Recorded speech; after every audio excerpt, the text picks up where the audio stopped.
माया मनुष्य के जीवन का आधार है। संसार में जो दिखता है वह सब माया है, लेकिन इसी में संसार का अस्तित्व है। माया ब्रह्म की शक्ति है जो सत्य को ढक लेती है। माया का अर्थ है जो अनुभव तो किया जा सके लेकिन उसका कोई अस्तित्व न हो। आभासी दुनिया इसी का नाम है। इसका अर्थ एक ऐसी दुनिया से है जो काल्पनिक होकर भी पूरी तरह सच प्रतीत होती है। दोस्तों, आज हम इस वीडियो में आध्यात्मिक ज्ञान से समझेंगे ब्रह्म और माया के बीच क्या संबंध है। दोस्तों, वीडियो शुरू करने से पहले अगर आप चैनल पर नए हो तो चैनल को सब्सक्राइब और वीडियो को लाइक जरूर करें। गीता में भगवान श्री कृष्ण ने माया के बारे में 7वां श्लोक बोला है, नमा दुष्कृतिनो मूढ़ा प्रपद्यन्ते नराधमा और माया अपहृतज्ञाना आसुर भाव माश्रिता। अब इसका अर्थ है, माया ने जिनका ज्ञान हर लिया है, ऐसे दुष्ट कर्म करने वाले मूढ़ नरों में अधम और आसुरी स्वभाव वाले मेरी शरण में नहीं आते। माया का काम है फंसाना। माया का अर्थ केवल धन से नहीं होता, बल्कि जिस चीज में हमारा मन अटकता है वही हमारे लिए माया है। जैसे किसी का मन धन में अटकता है, किसी का भोग में, किसी का रूप में, किसी का शब्द में, किसी का स्वाद में, किसी का दुष्ट कर्मों में, किसी का अपने में और किसी का अपने वालों में आदि अनेक स्थानों या किसी एक स्थान पर भी यदि मन अटक जाता है वही उसके लिए माया है। मन के माया में आते ही हमारी ऊर्जा बाहर की तरफ बहने लगती है, जिससे आत्मा का ज्ञान नष्ट हो जाता है और व्यक्ति संसार में बंधने वाले दुष्ट कर्म करने लगता है, जिससे मूढ़ता को प्राप्त हो जाता है।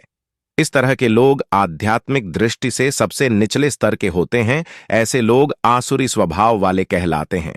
ये परमात्मा को पाने की चाह नहीं रखते, इसलिए प्रभु की शरण में नहीं आते। कबीर दास जी कहते हैं, माया छाया एक सी बिरला जाने कोय, भक्ता के पीछे लगे सम्मुख भागे सोए। आइए इसे एक उदाहरण के रूप में समझते हैं। 3 परिस्थितियां हैं, सूर्य है, एक व्यक्ति है और उसकी छाया है। यहां सूर्य से तात्पर्य सत्य से है।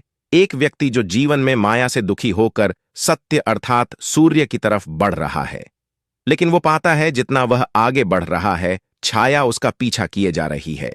वो जरा ठहरता है और अब उस छाया को पकड़ने की चाह में वह सूर्य से यानी सच्चाई के रास्ते से वापस मुंह मोड़ लेता है और छाया को पकड़ने का प्रयास करता है। लेकिन क्या छाया उसके हाथ आएगी? यही कबीर साहब समझाने का प्रयास कर रहे हैं कि माया असल में कुछ है नहीं, ठीक उसी तरह जैसे छाया कुछ नहीं होती, बस शरीर का अंधकार है। लेकिन फिर भी यह माया मनुष्य को सच से दूर रखने के लिए उसे इस दुनिया में कुछ इस तरह लुभाती है, उसे लगता है माया सच है। बेहद कम ऐसे लोग होते हैं जो माया के खेल को समझते हुए उसका न तो पीछा करते हैं और न ही उसके खेल से दुखी होते हैं। बस यही छोटा और स्पष्ट अर्थ है कबीर साहब के शब्दों में माया के लिए। कबीर कहते हैं, माया और छाया एक समान है। माया का रंग रूप आकार नहीं होता, वह छाया के समान होती है, जिसे न देखा जा सकता है, न स्पर्श कर अनुभव किया जा सकता है। अतः माया को विभिन्न इकाइयों में विभाजित नहीं किया जा सकता। हालांकि जीवन की विभिन्न परिस्थितियों के आधार पर माया का खेल निराला होता है।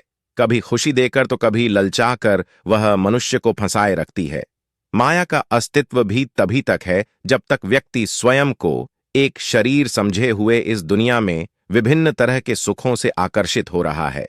यदि मनुष्य यह समझ जाए कि जो आनंद शांति को पाना चाहता है वो किसी भी भौतिक वस्तु या व्यक्ति या इस संसार से प्राप्त नहीं हो सकता, ऐसे व्यक्ति पर माया का प्रभाव कम हो जाता है।